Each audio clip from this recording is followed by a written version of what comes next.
Hey guys, I just played a pretty interesting game that I wanted to show you. Yeah, it's I don't think I've ever trapped someone this hard before.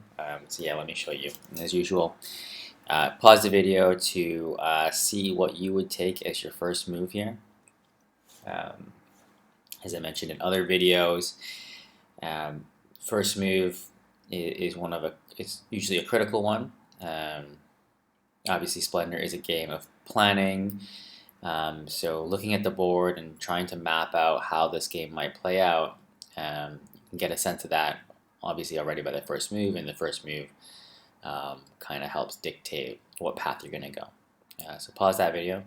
All right, so the way that I looked at it, it's obvious that there's a lot of green in the cost of many of these cards. If you think about the late game, we've got this 5 and 4 at the top.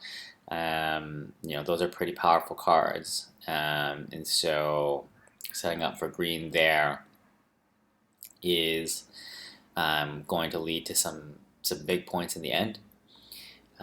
So I actually decided to take 2 green coins as my first move.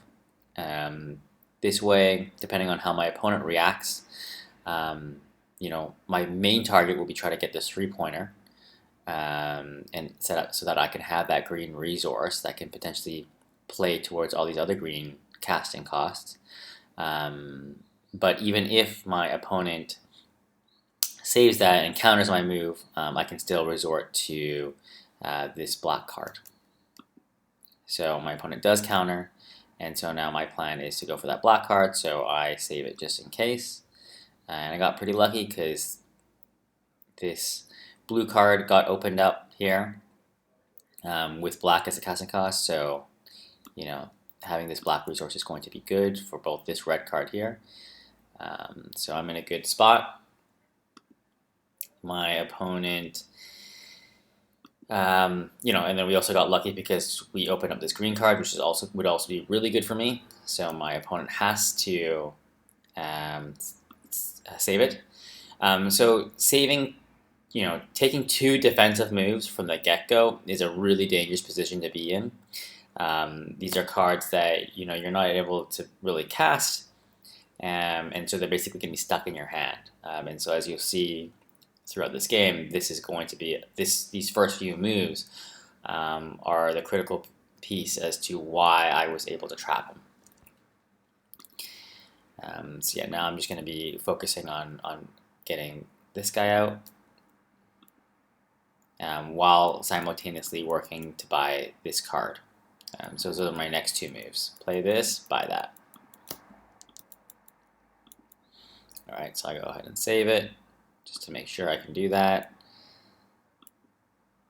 My opponent then, riskily again, takes 1 off the top. So now, they're already in a really bad position holding 2 dead cards. And now they're risking taking 1 off the top, and that could also be another dead card, which could completely lock them out of saves. And then even more riskily, using all their gold to buy this red card this white card right here. So this is the spot where I noticed that my opponent is basically locking themselves out. They have no more gold coins. They've got 3 locked up. They can't save anymore. And so now they're at the mercy of really what's ever on the board. And as we can see, the board state right now is pretty stuck. All the bottom cards, these aren't very attractive cards to buy. And so we'll see this be pretty critical in the trapping.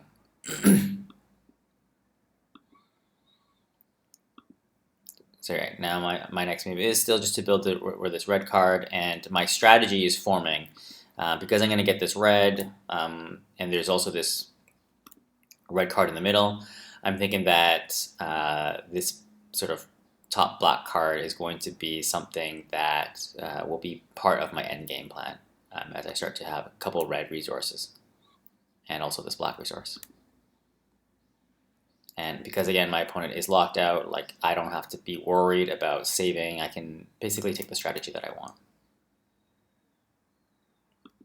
So here I think about it for a bit, and I decided to take this bottom black card because I see that my opponent is going to um, go opt to buy that, and if nothing good comes, they're going to be stuck buying one of these white cards, which is really going to do nothing for them. So I go for that. They pick up that red card. This green card is going to be pretty good for my opponent because they're holding those 2 green cards. So I'm not going to want them to have it, but they can't buy it right now and can't save it, so we're okay. So I go to save the green card. Again, pretty unlucky for my opponent. Nothing good on the bottom, then they can't buy anything. And so yeah, they're working towards this black card up here, but again, because they're so defenseless, I can just save that whenever. So there's no risk to me.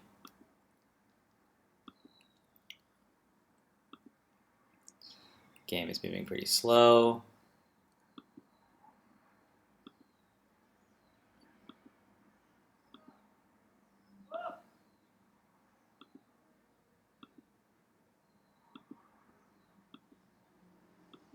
So again, because my opponent is trapped, we can move the game really slowly. I don't really want to move too many pieces away on the board to open something up for my opponent. I can just set up here.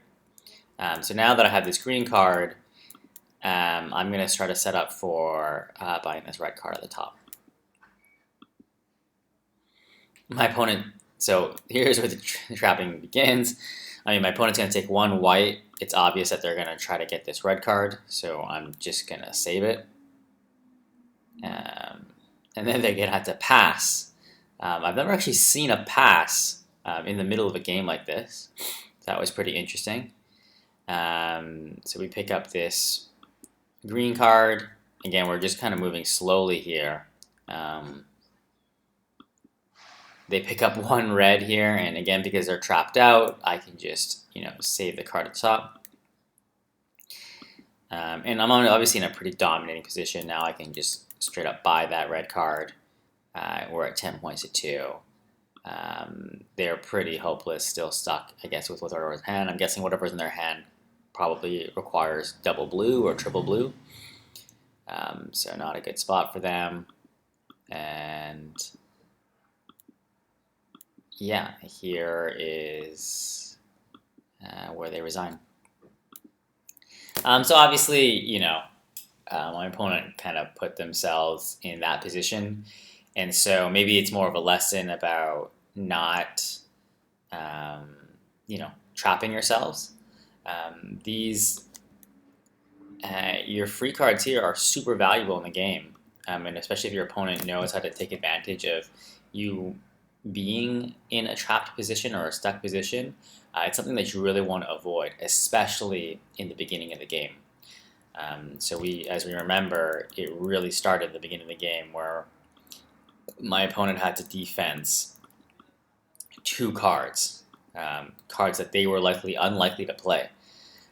So if it was me, even though this green card is such a dangerous card, I actually probably would have just let my opponent have it. It is a card that would give me quite the advantage, but being behind like that from the get-go would put me in a pretty bad position. So yeah, I'm mostly showing you this game just because I've never seen someone pass right in the middle like that and be so stuck. Must have been a shitty feeling for my opponent. But yeah, let me know what you guys think.